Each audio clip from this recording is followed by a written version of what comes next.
Meetup. Welcome once again. We do understand how many blockchain events happening this week and only 25 for today. So thank you once again for your time and to share this evening with us. So let me introduce myself. I'm Natalie. I'm from Geo Protocol, and we are the main organizers of Layer 2 Meetup here in Berlin. And yes, I guess that we miss one more speaker. Yes. Okay. Come on in. Should I? You can take any, and this one. Yes, please. So Jake, I guess this one is for you, Chris. So before we start, I would like to tell a few words about Geo Protocol. So this year we took initiative to organize Layer 2 meetups all over the world. The first one was in New York this May. Second one just happening right now. And plus this June we took initiative to organize Layer 2 group calls. And it was successful, I think so. So we promised to continue our job, and next group call will be probably soon. So is there, before we start, just a quick recall, is there anyone who doesn't know what Layer 2 is? Okay, that's great. Amazing.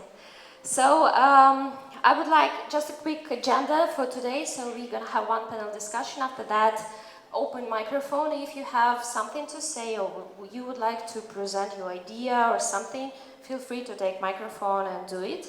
And after that, during that, we're going to have a pizza time and beer, just like this, just right here.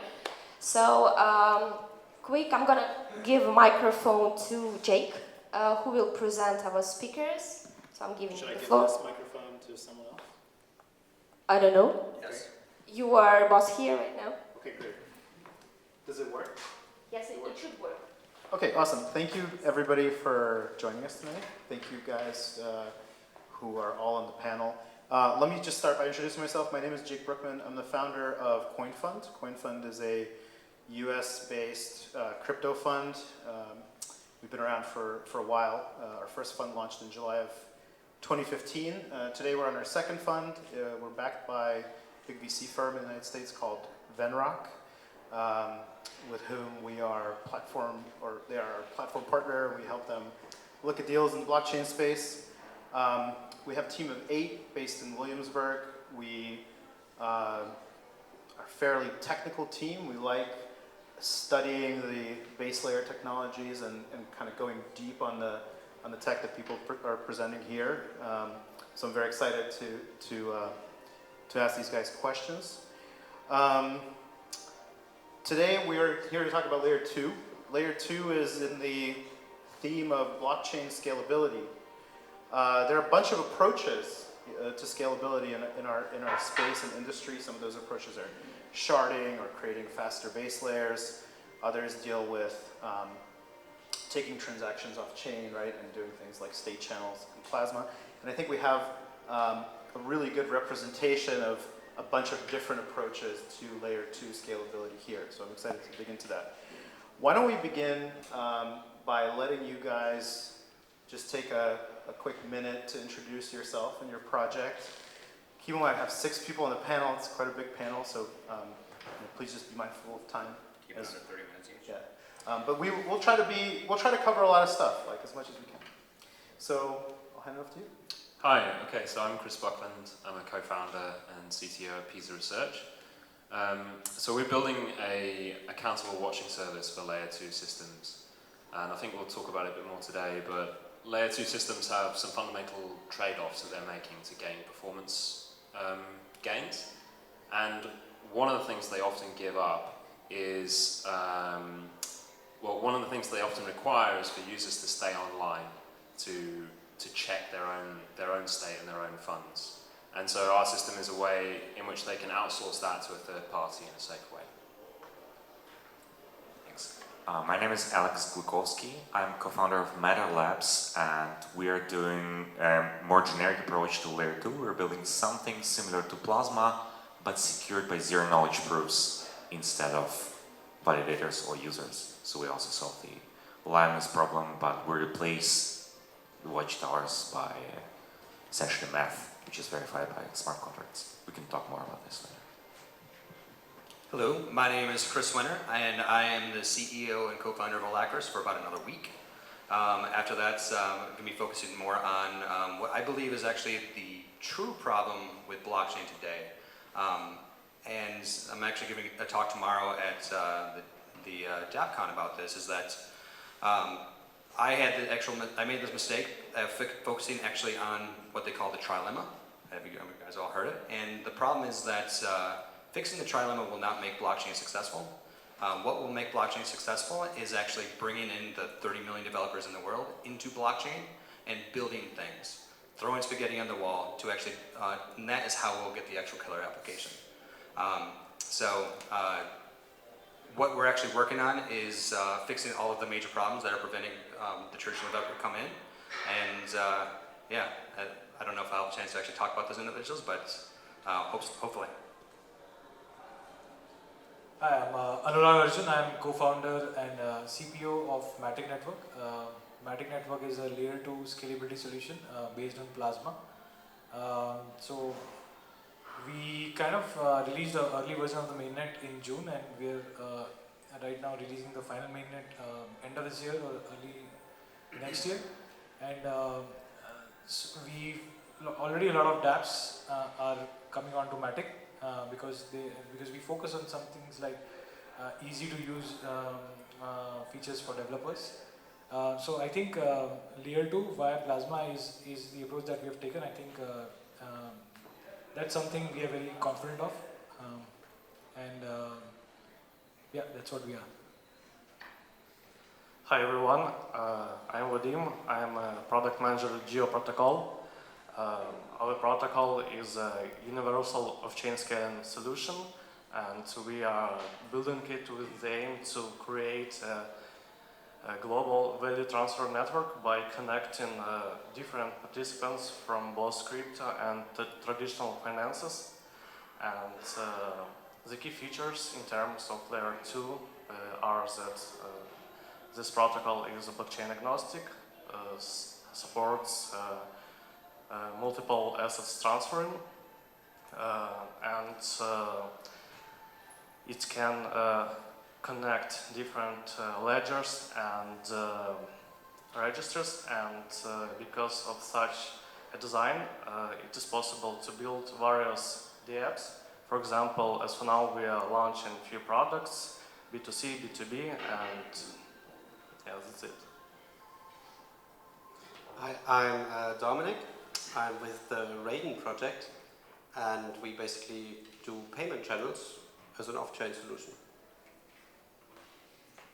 Great.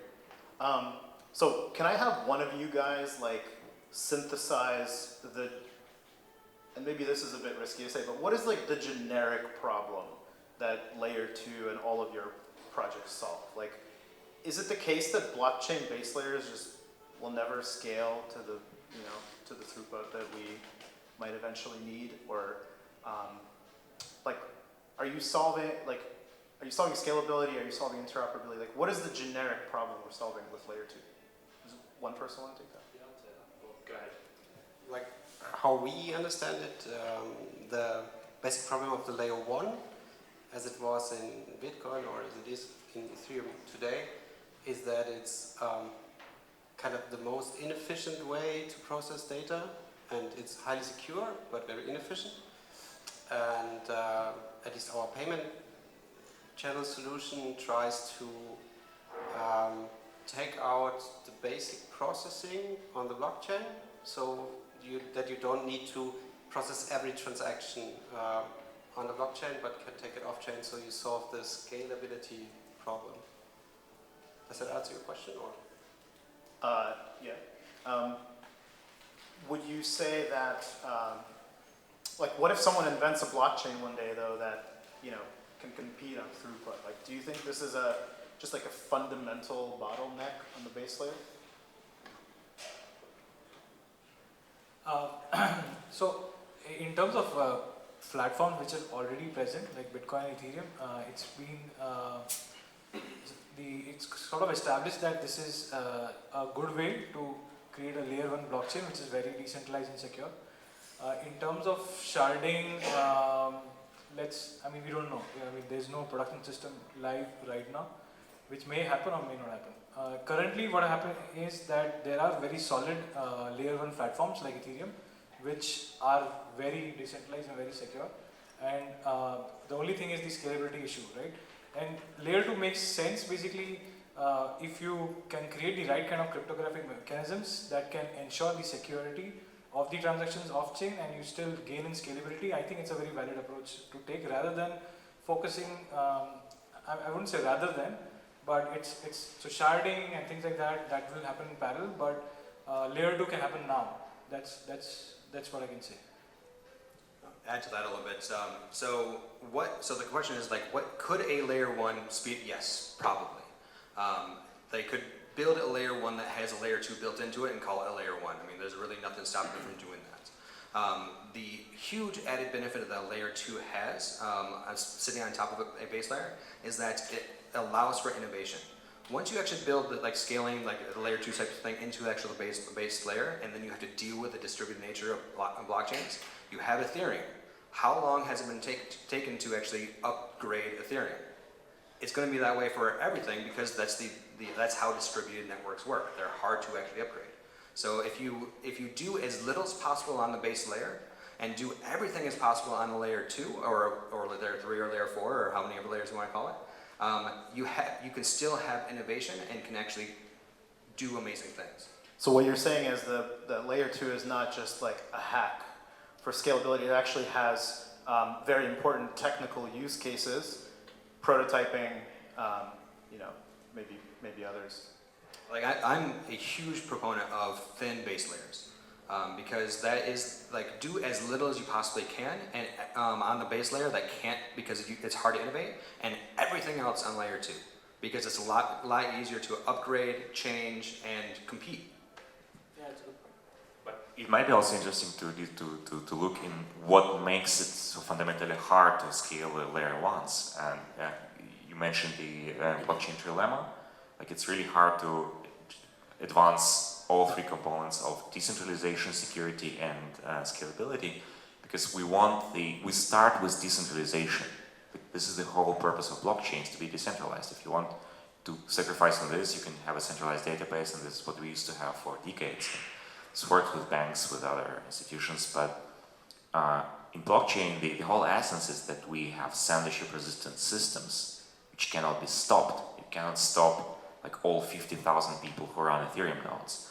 Now, the flip side of this is that every one of these nodes has to verify all the transactions which are broadcast if we want to keep the same level of security. And this limits the scalability, our third thing. So fundamentally, all the layer 2 solutions have to do certain trade-offs in one of this. So like either you delegate verification of the transactions to less people, but those people really care about them, or you do something in storage, or you try other tricks, but like you have to, like every direction of layer 2 sidechains tries to solve this with some technical interesting approaches. Thank you.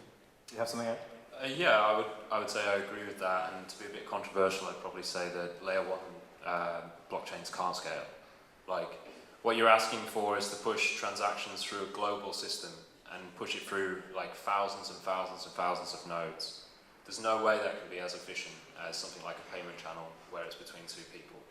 So like I think of like blockchains, there's 2 ways to scale blockchains. There's the on-chain way where you try and increase the kind of efficiency of the protocol, and of course that's worth doing, and you can get orders of magnitude probably increase on what we have already today, but you're never going to reach like the level of centralized transaction throughput that we have like in the traditional finance world. So I'd say the second way of trying to scale is by reducing load, and that's basically what a lot of layer 2 solutions do.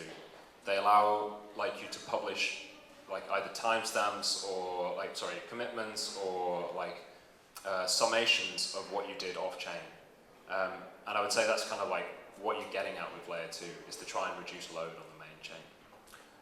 I would also say that to go back on the point about innovation on layer 2, I think you do need quite a rich base chain because anything that you do on layer 2 you have to be able to verify on layer 1. If you do something off-chain you can't verify, then essentially you don't have any link to that on-chain behavior and any link to that decentralized blockchain ecosystem. I mean, yes, everything you do on layer 2 has to be verified on layer 1, but that does not mean it has to mimic layer 2. It has to have the functionality to actually be able to be verified. But that's, I mean, it's not a one-to-one. There's a lot of people working on ways to actually verify a lot of very complicated stuff on layer 2 in a simple way in layer 1. So yeah, yes, it needs to be able to be verified, but it's not, yeah, that's my thought there. There's actually one other thing. I forget what it is though. It'll come back to me. That's an important point. You've already seen like a lot of the direction of layer 2 verification, and so a lot of updates on the layer 1 just to support layer 2 verification, and that's been a growing trend now. I think that will increase in the future, right? So layer 1 systems increasingly will be designed to support layer 2. I think Nervous is that, I think that's a yeah, but even in Ethereum, as we speak, like there can be a lot of optimizing just to support layer 2. This is technologically actually the only viable approach, and I can illustrate it with a very simple example. Like if you want to have a smart contract or some computation which, let's say, computes the square root of some number, you do not actually need to compute the square root. You as a verifier, you don't need to compute the square root. All you need to do is for somebody who is trying to convince you that they made the computation properly to send you the original number, and then you just do multiplication.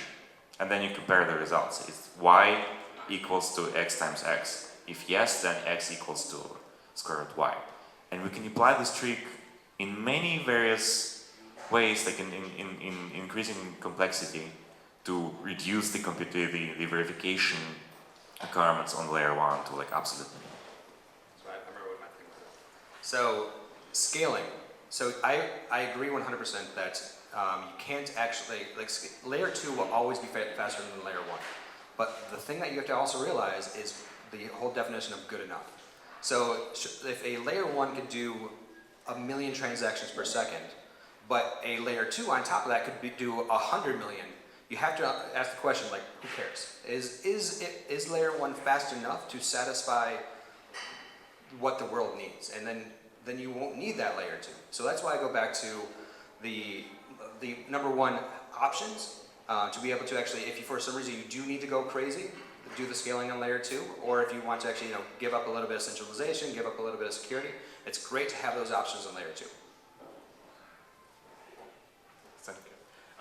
I'd just like to add to the idea that has already been mentioned, that there are really plenty of ways to face the scalability challenge, and this is really cool because you can use ZK snarks for storage use cases, you can use payment channels for payment obviously, and you can use side chains to run the entire apps, and it's really cool because you can move to the live really many use cases, and you use base layer protocol only for security. Awesome, thank you guys. I'd like to move on and maybe ask some questions targeted at specific projects. Let me start with Alacris. And the reason I'm starting with you is because you kind of framed the description of your project as a problem, which I like, so it might be a good way to set the stage. So you said you take the view that the blockchain space needs more developers. Yeah.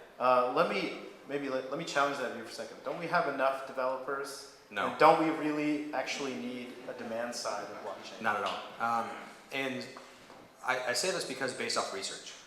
We went back because we made the mistake of falling in love with the trilemma and fixing the actual technical solutions of blockchain. We built a solution that fixed scaling similar to like what everybody up here is. We presented it to people. People go, cool, and then no users come. So we then actually went out and researched what in other verticals, mobile, and the internet, what made it successful. It wasn't a bunch of guys sitting around going, okay, let's build that killer app.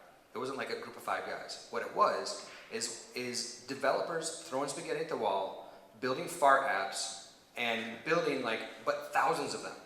And what happens is that it's purely a numbers game. And once you actually hit the tipping point of enough developers building blockchain applications, some of them become successful. I forget what the actual stats are in mobile, but it's like 1 in 10,000 mobile apps developed are successful. 1 in 10,000.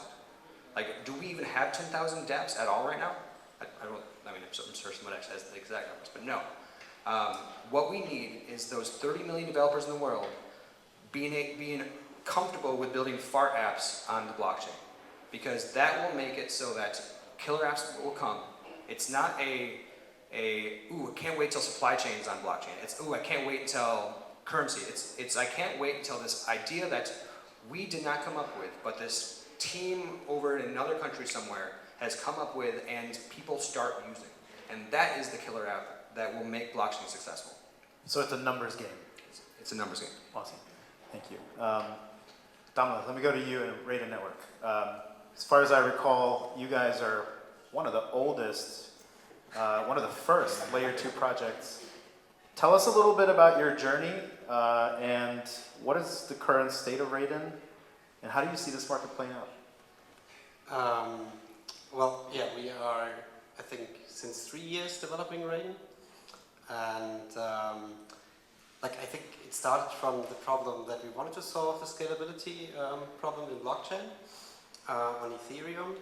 And it turned out it's not so hard to build a proof of concept, but it's really hard to build a stable system that is decentralized when you have all these moving parts. So we have these gap and parity clients and they are not standardized, and we have like a lot of different moving parts. We need to cope all the time, and we have this federation of metric service to be decentralized, but it's really hard to actually make this stable and resilient. And so we found out this is a hard problem, and I think we now are at a stage that, where we can call it stable. So Raiden does not crash, which means maybe I can call it like in 4 stages. So first we focused on security. So I think our protocol is very, very secure, so no one loses money when he uses Raiden, right? And I think the last time we found a critical bug a long time ago. But the next step was stability. So even if Raiden would be secure, it would be really bad if you use it and it would just crash. And that happened actually 1 year ago, or when we had our first mainnet launch. A week after, we've been to a hackathon, and like 50% of the people trying out, and it just crashed because of a bug. And so that was really bad for a financial product. So we worked on that, and now I think we are at a stage where it's stable. But the next stage would be that we need to work on, yes, like I come to the users point, because but even without users, we need to work on latency and privacy. I think we have very efficient pathfinding now, but this is again highly decentralized and not privacy preserving at all. But it's highly efficient. And so we now want to work later on privacy and try to make it better. And overall, these problems that we have in-house that come together with we have no real users. And this is exactly what you said. We can build and we can go on building Raiden for the next 10 years and to make a privacy-preserving, high throughput, highly secure and stable payment channel network if no one is using it. So if we don't start getting user-facing, then that might be a problem. But this is the current state. We see these problems, and I think we have some solutions for it, and we hope, together with the other blockchain ecosystem, we can face it. The trilemma is truly a quadrilemma, and you have to add in usability in there. Yes, maybe for usability, we have now the Raiden Wizard. I don't know if you checked it out. The Raiden Wizard is actually our first user-friendly Raiden version. So before that, when you try to install Raiden, you need all these CLI arguments, which is highly complicated. Even our developers were not able to do it the first time. And now we have the Raiden Wizard, and I promise it's just one click, and you are on Raiden. You have a running Raiden node on the testnet. You even get tokens for free, like testnet tokens, obviously. But this is our first step into usability. Awesome, thank you. Let me go to Geo Protocol. would you guys talk a little bit about interoperability on layer 2, how you're thinking about interoperability at Geo? Why is interoperability important? I mean, isn't Bitcoin the only blockchain that we'll ever need for anything? Yeah, good question. Yeah, first of all, returning to your answer, that's really good that you have improved your routing algorithm. That's really cool. Now, answering your question. Yeah, I understand that layer 2 is designed to scale blockchains, but interoperability also matters. As we even have started to discuss before the panel, that we all care about technology, but we do not care about users, and it's a really big problem. And I assume that the use of different currencies and dApps simultaneously, that will be really more convenient than use the single system. And at Geo, we set a goal to connect different players from real world, from blockchain world, and the feature of a protocol that it can work independently, but because of design, we have different channels type.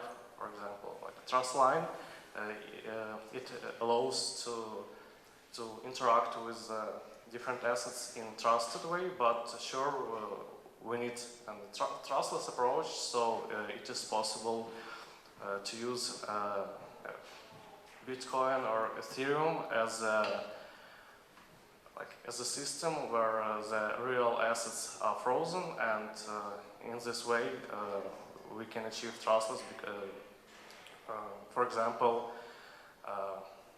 quick example, there are 3 nodes A, B, C, and a user from node A desires to send Bitcoin to node C, and so the C wants to receive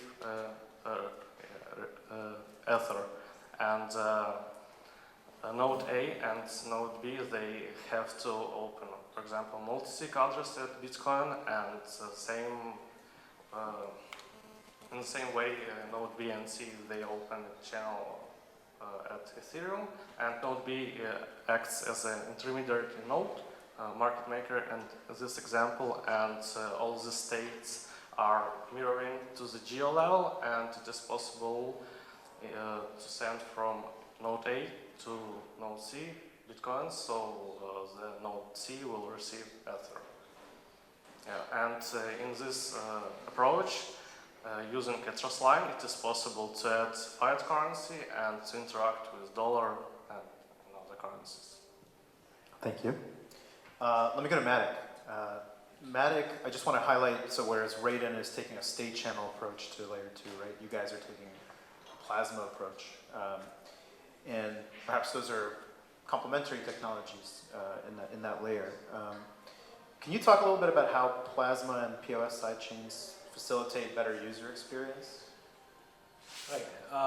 So when we kind of started Matic, so state channels already been in play. Like we've been studying state channels for quite some time.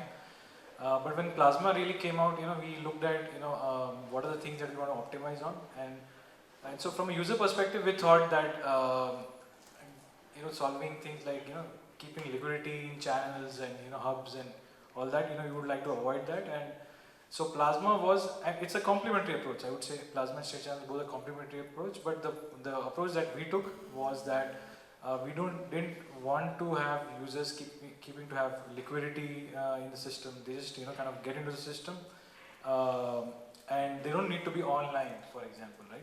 So obviously, if you want to enter a Plasma channel, if you want to bring assets, you lock your assets in a smart contract. So, but after that, the user doesn't need to be online. So different layer 2 solutions take different approaches. Like there are trade-offs in one or the other.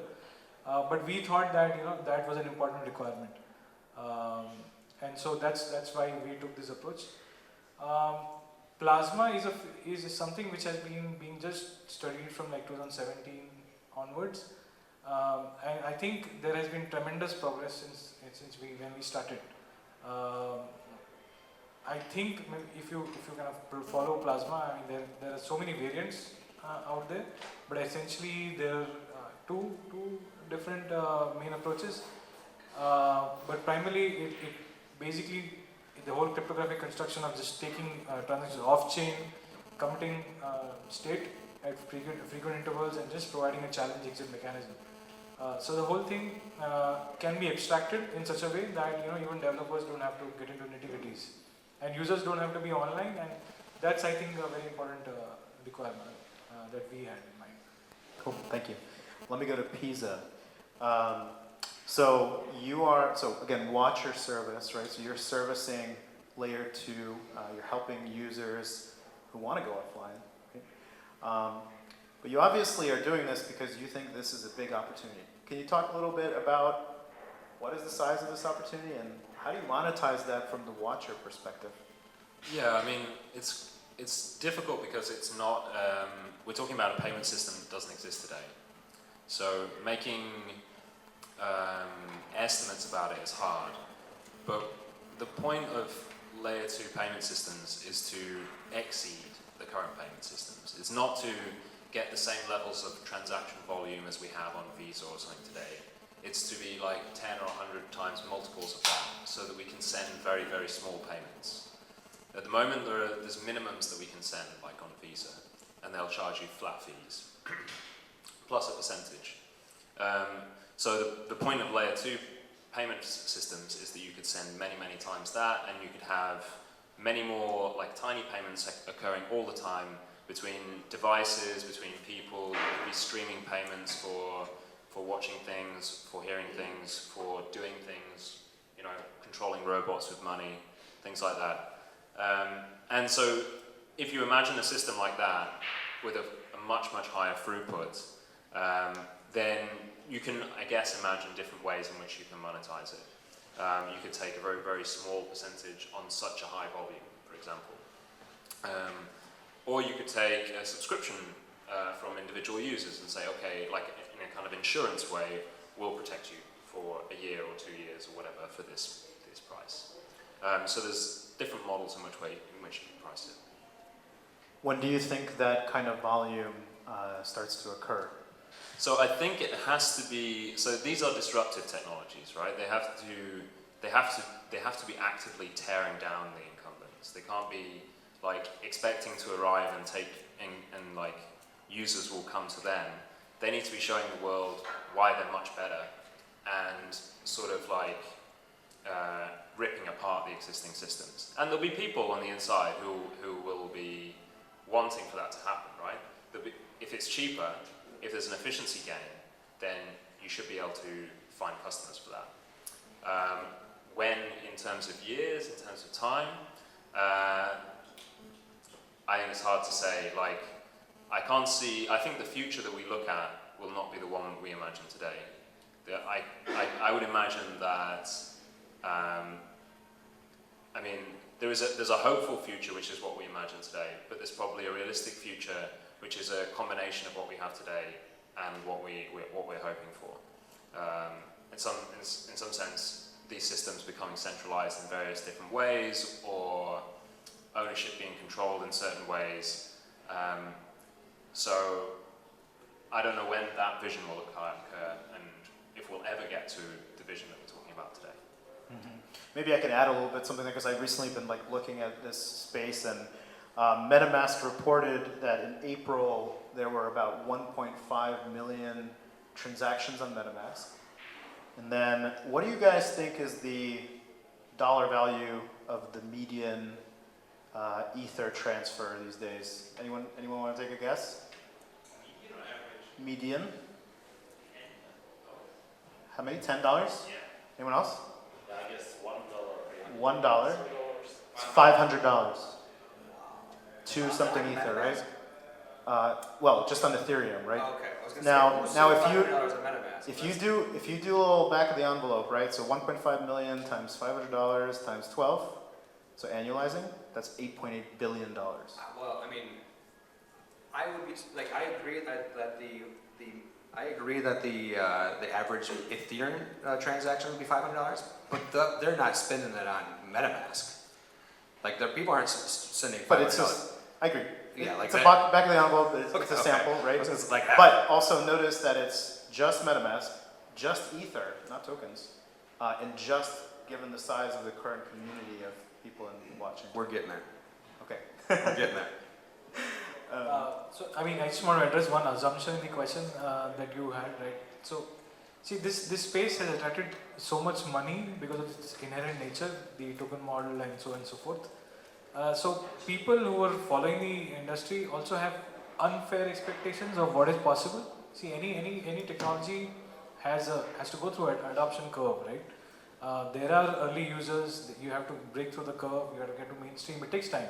Everything takes time, and just because this industry has enabled a new kind of funding model, that's why there's just too many eyes, and and sometimes there can be unfair expectations. I would say, if you just look at it objectively, there has been so much improvement in the technology. Even if you say the last 2 years, last 4 years, so much is improving, and I think it will grow. But when I hear the question of when are the users going to come, I mean they will. I mean you have to just give it time, little time. Sorry, can we, because we still have Alex here for, last but not least.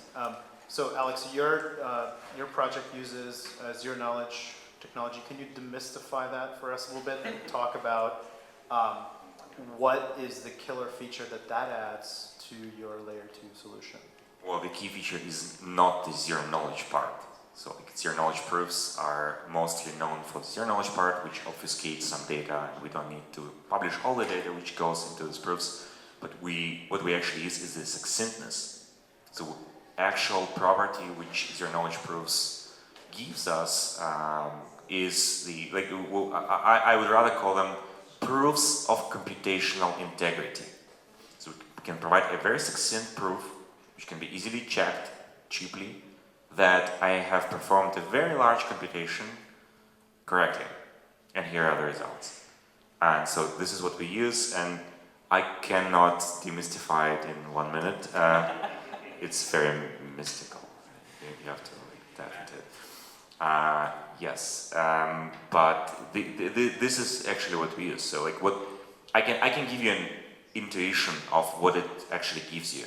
So you can replace all the computations, all signature verifications and state update operations, all the hashes and so on, with this very simple short proof, and you can compress the data which you have to propagate through the network. You still have to propagate the updates of the state of whatever is happening. Either it's a state channel or it's a sidechain or whatever it is. People need to know what happened, what changed, but they don't need to know, for example, all the inputs which went into the state transition. I don't need to send around all the signatures. You just need to send what amounts changed in one account. That's it. And this compresses it a lot. It gives us a factor of 10 maybe compression of data. Okay, thank you very much.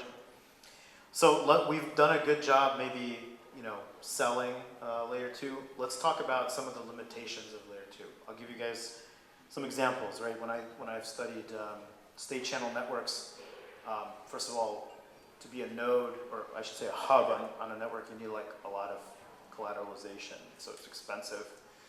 Sometimes when you're doing generalized state channels, you need to know all the participants of that contract ahead of time, right? So it means you can't service all use cases. And also in state channel networks, you have this thing called rebalancing, where nodes have to, they sometimes get biased, where sort of the capital flows and kind of a pivot operation is required to make throughput flow again. So just going one by one, maybe starting with you, can you talk a little bit about some of the limitations of layer 2 technologies that you've seen in your project? Yeah, I mean, just to talk about those, I mean, these are nascent technologies. So they come with quite a lot of, let's say, wrinkles. I mean, the debalancing thing that you're talking about, for example, that can be used as an attack vector. You can debalance the whole network by running circular loops through it and things like this. And you need to think about ways in which you can stop that. So there's ongoing research about how you can improve these things. I think the capital costs in state channels are a big problem, but you can price that in.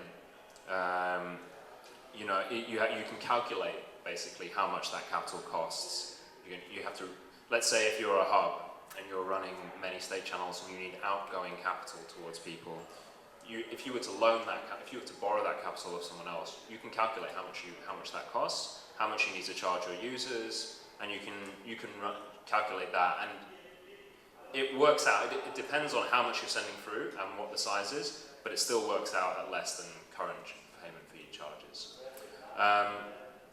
So regarding other problems that I see, I mean, I don't know what sort of flavor of Plasma Matic works with, but in Plasma there's a defragmentation problem in the cache variant, not in like account model 1. So maybe you'd like to talk a bit more about that, or I don't, if you use cache. No, we don't use cache. It's MVP. Yeah. Yeah. But yeah, I in respect to that question, like in specifically Plasma, I mean, I would say any other off-chain scaling solution as well. The main trade-off, I wouldn't say it is a limitation. The main trade-off is the time to finality. In Plasma, the main trade-off that we make is of finality. So transactions will only be fully final when the state commitment is made to the layer 1 base chain. So see, while designing any layer 2 solution or off-chain scaling solution, you have to be very clear about the trade-off that you're making. And so again, I wouldn't term it as a limitation. It's just a trade-off that we make. Can you say what's the time to finality on Matic? Time to finality is right now around 5 minutes. No, but like, how long you have to be online after you make a transaction? So that's what I'm saying. So basically, we have 1 second block times on our sidechain, and we do a state commitment every every 256 blocks on the sidechain. So like roughly like about 5 minutes.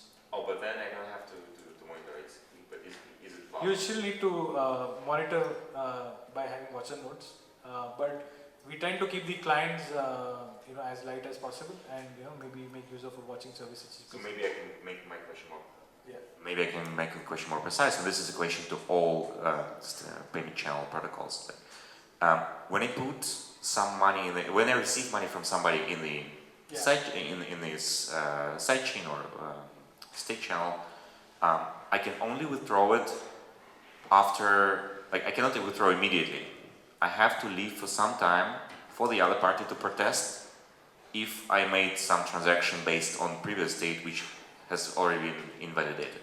So what is this time? So various solutions are different thing. I can talk about my solution. So in terms of Matic, so the time to finality is 5 minutes, and for the exit time for withdrawals is 7 days.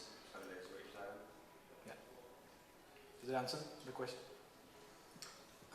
Yeah, like for Raiden, finality is kind of instant when you have the signed balance proof, but in order to withdraw and to use the money on-chain again, maybe not in Raiden, but for any other application, you need to close the channel, and there we have this dispute time or settlement timeout of 2 hours. 2 hours? Yeah, like when I... Yeah. Oh, what happens if there is a denial of service attack on the network for 2 hours? It's like quite plausible. Yeah, but you need 2 hours. You have 2 hours time for the other party to publish the balance proof. Yeah, and yeah, this is the trade-off. Yeah. So trade-off for usability. Yeah, exactly. Like we could wait for days, then the blockchain congestion is not such a big problem.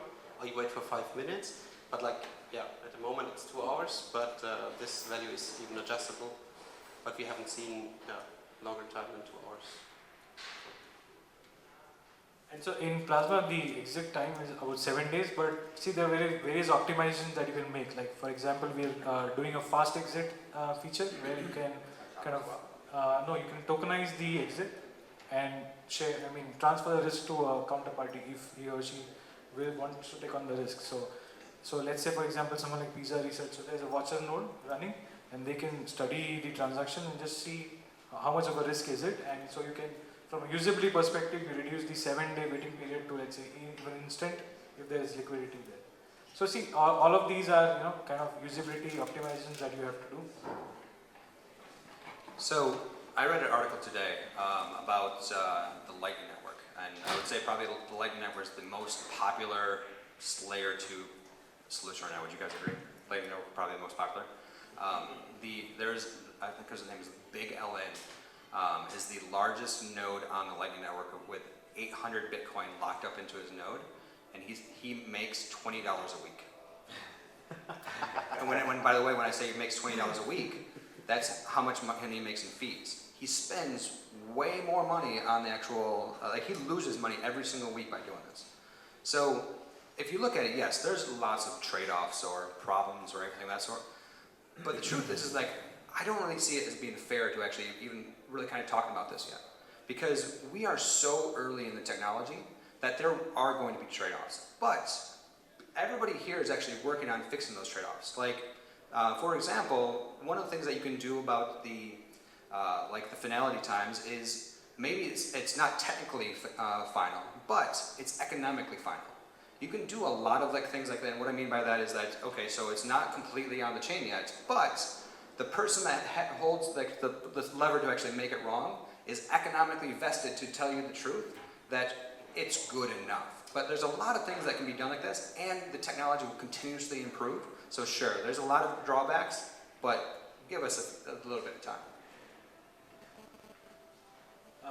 So, I'm sorry, I just want to add one more point, right?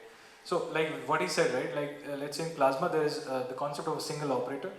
And so, the time of finality, so how we are solving is that in terms of, replacing the single operator with a proof of stake validator network. So, basically, the finality risk is again incentivized, kind of to these validators, and they're staked. And so, that's why, that's again another optimization. So, as he said, right?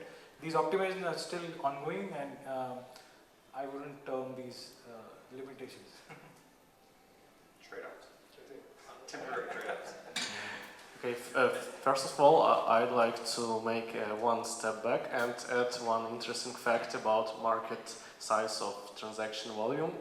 I will tell about transaction volume between the cryptocurrency exchanges, and for the last year, the transaction volume is approximately 7.6 millions of bitcoins, and that is only Bitcoin, and it's, I guess, huge number.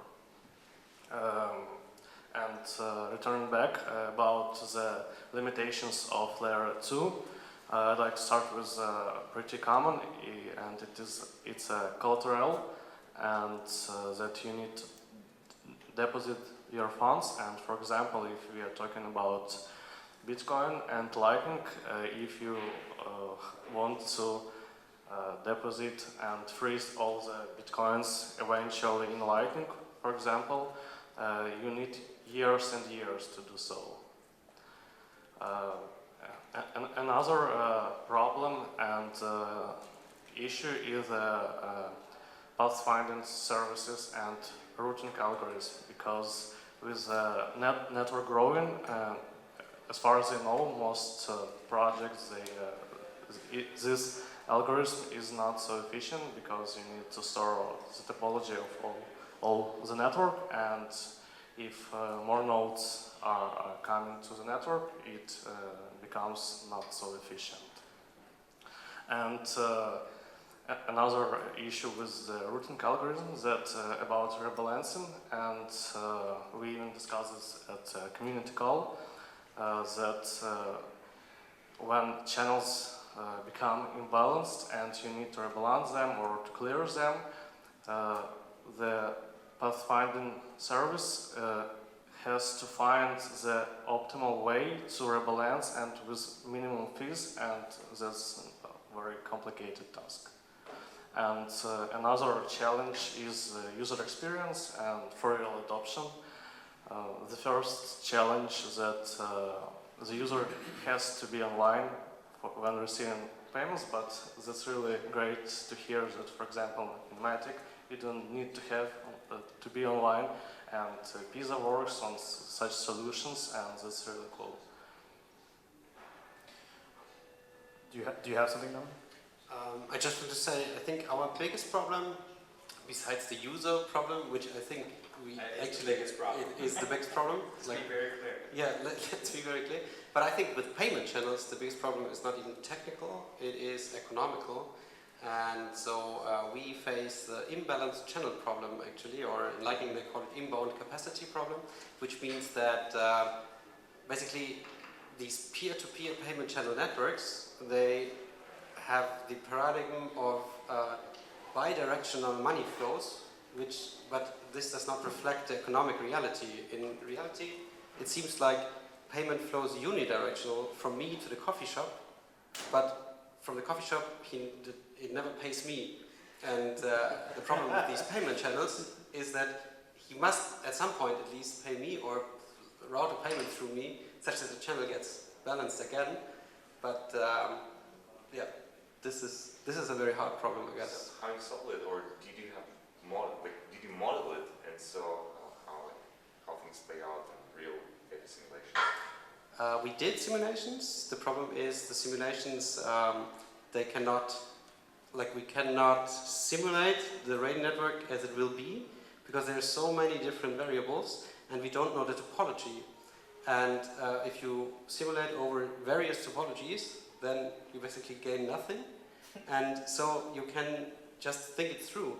But when you try to think it through, that there's one service provider that always receives money, and the economic reality is that every service provider would collect money and then buy with a huge transaction some goods or whatever these guys do with the money, and then cut it into pieces and sell it for smaller transactions, right? So these shops will always receive small transactions, and then they have a bunch of tokens at one channel side, and then they need to pay their coffee bean reseller, which either they need to go on-chain and deposit again, or they need to find a path, not direct to the coffee reseller, but through all the network to the coffee reseller, which is kind of crazy because the coffee shop would definitely have an own channel with the reseller, right? So yeah. Have you thought maybe about some automatic clearing algorithms that can calculate the passes and rebalance them? Yes, there's Revive, for example, is a rebalancing algorithm. Exactly.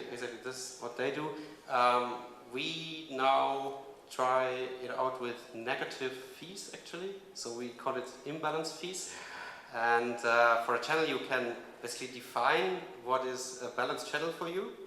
And when the channel is not balanced, then you can, there can be the situation that you pay someone to route through your channel such that it gets balanced again.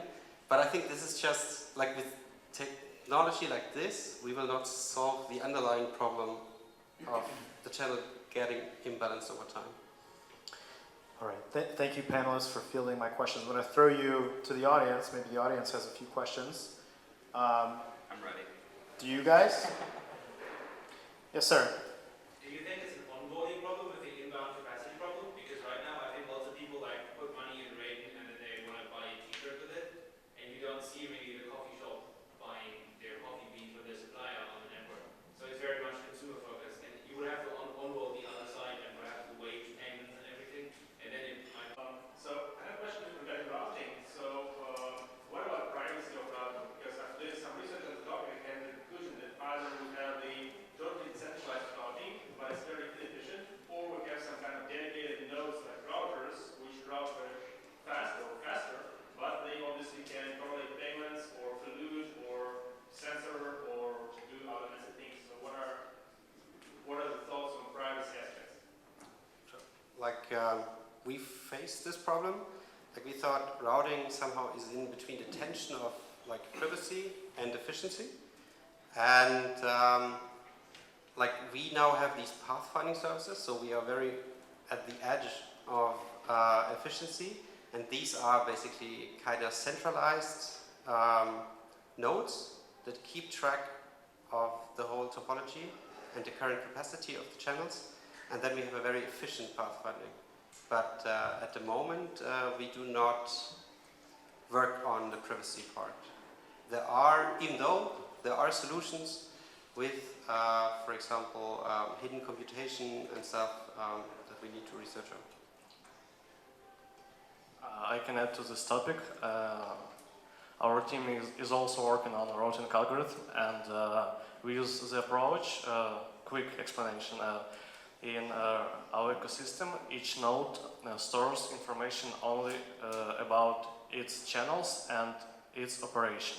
And for example, if node A wants to send some amount of any asset to node D, and between them there are 3-4 intermediary nodes, it's done in a few steps. First of all, the topology of the network is gathered, but it gathers not the whole topology of the network, but in this activity, only the nodes that, based on the relations that are previously set, they are participating in this topology collection. And in the routing algorithm, takes part each intermediary node, and the processing is distributed over the network.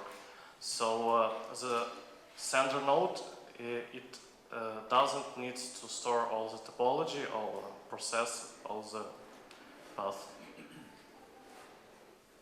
Maybe one more question, Dimitri. Yeah, I think there's been a lot of research done kind of on the channel side, a lot of implementations there on the Plasma side as well. I'm curious, what around layer 2 excites you guys right now, or do you think is relatively new? I think, ZK roles are super interesting. I haven't read too much into it. Plasma cash flow. Is there anything else that you're kind of looking forward to over the next 3 to 6 months? So, I think state channels are very sexy. I think side chains are very sexy. What is super sexy is what I call micro channels. Side chains that spawn state channels in a very small small channels that last for just a little bit of time, that can offload the transactions to a layer 3. Because then the state channels become very powerful. You don't have to worry about routing. You don't have to worry about any of the major, you don't have to worry about rebalancing, because it's a temporary state channel that allows Alice and Bob to communicate with each other, and then close off that state channel very quickly, because the side chains themselves are the one that actually are implementing them. And as far as actually who's working on that, I would actually recommend you talk to Francois right there. He's been doing a lot of thinking about how to do that appropriately. And that, to me, as far as actually the layer 2 scaling solution, is the most exciting that I've seen in a while. Wait, can I follow up on that a second? So what does the layer 3 get you? What does layer 3 get you? Yeah, like why wouldn't you just use layer 2? Because layer 2 is not fast, so layer 1's not fast enough to spawn micro channels. Because the idea is that you want to actually create them and destroy them very quickly. So a side chain would actually then spawn them. So that because it's a single operator that can actually create state channels and also close them down very quickly. So it's multiple layers of actually of abstraction for scaling, and so you get a lot of speed of the state channels because it's peer-to-peer, but you get to actually much faster finality because the sidechain operators get to actually close them off much quicker. So does that solve like these, what do you call them, the periods where you can contest? So what you could do then is that you can actually have a shorter period of time to actually contest, because it's a much smaller channel. It's and the state channel only is really alive. Like, think of it like in the IoT space, where there's tons of transactions happening, and then that can be done. It doesn't have to stay open for a long time, and if it's not stayed open for a long time, they don't have to monitor it for a long time. So it fixes the watchtower problem, it fixes the routing problem, and it fixes what I think one of the biggest problems is the amount of money that would be tied up into the network problem as well. Awesome, thank you. I can probably give a quick example of a game which is building on Matic.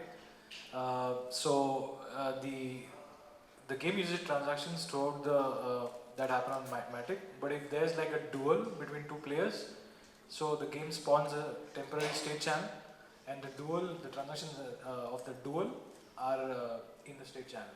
So I mean that's already something which we've been seeing. So yeah, so that's why I said these are both very complementary, state channels and They go plasma hand in sensors. hand. One more. Yeah, I just want to ask a question from a little bit another field. I'm completely agreed with Alex, who said that the censorship resistance in blockchains is first, because without it, it's all about an efficient database. So when we ask a layer 2 business, when it comes to understanding that we serve censorship resistance, how you guys going to deal with this? Do you understand that you have to be the same way decentralized, same way censorship resistant, just as the blockchains that you're going to serve? Good question. So I mean I'm just trying to get the question. So the How do you think about censorship resistance in layer 2? How important it is in layer 2? How do you implement it? Yeah. So let's say in the case of plasma, right? So there are two things, right? Censorship resistance is when you send a transaction and the operators censor it, or when you are kind of relying on the watchers to monitor the network, they make the data unavailable, for example. And so these are the problems that we have to deal with, right? If it's very easy to kind of take a shortcut and kind of try and do a hack to solve this problem, but these are fundamental problems that you need to solve because to make the system decentralized, right?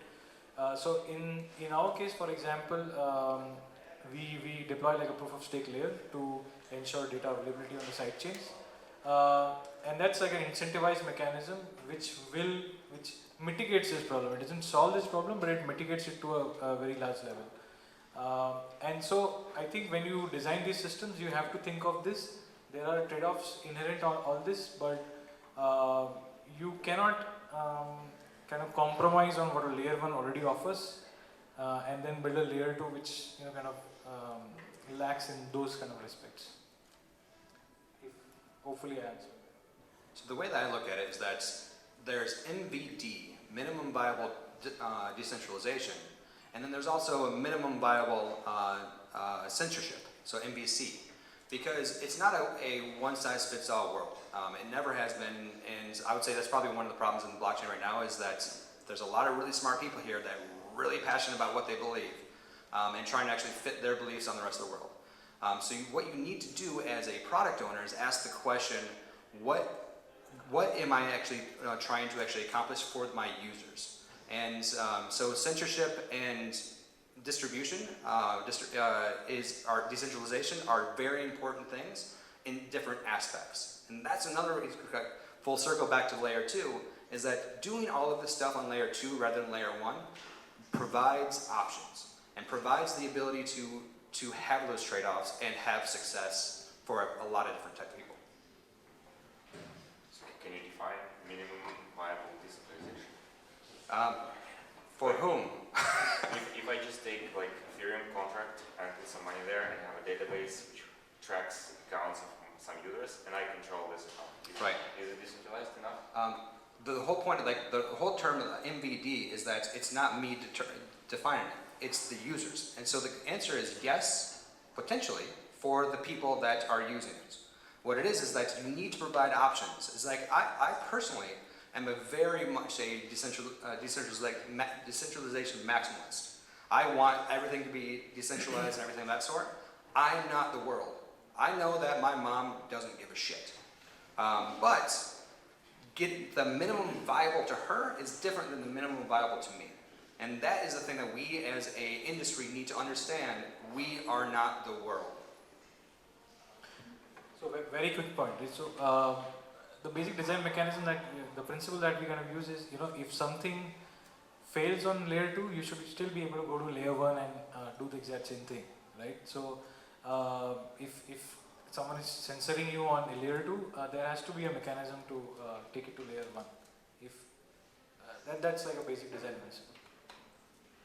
Well, I would play devil's advocate here and be a bit controversial and actually say that we can have some solutions which do not make compromises. I think we just haven't arrived there yet. But That's how we do. if we look back at the time when iPhone appeared, there were different compromises with different devices trying to accomplish different things, and then Apple came and said, like, we can have all of it in one, and it's going to be having perfect user experience, and then they won over the world. So I think we're waiting for. I mean, I wouldn't say that's double-edged at all. It's Yeah. like, yes, obviously, if you can provide something if you can provide something that does everything for everybody, that's the better solution. We don't have that yet. So that is why that there's trade-offs. Well, that's why there is a thing such as MBD or MBC, is that because we do have to trade off, and it's a different situation for everybody, so you have to understand who your users are and what their true needs are and satisfy those needs until you can do everything for everybody. Yeah, so see, basically the way to think about this is like, so if there was like a perfect approach to solving these problems, none of us would be working on these different approaches, right? I mean, yeah. so that's the whole point, right? I mean, if there was one magical approach to solving all this, I'll just switch to that, right? Yeah. Who's got it? Who's got it? I don't know. Let's do that instead. Thank you guys for showing us all these different approaches. Layer 2, Raiden, Geo, Matic, Alacris, Matter Labs, PISA. Please give our panelists a round of applause. We can hang out after the talk and we have more questions. Thank you guys.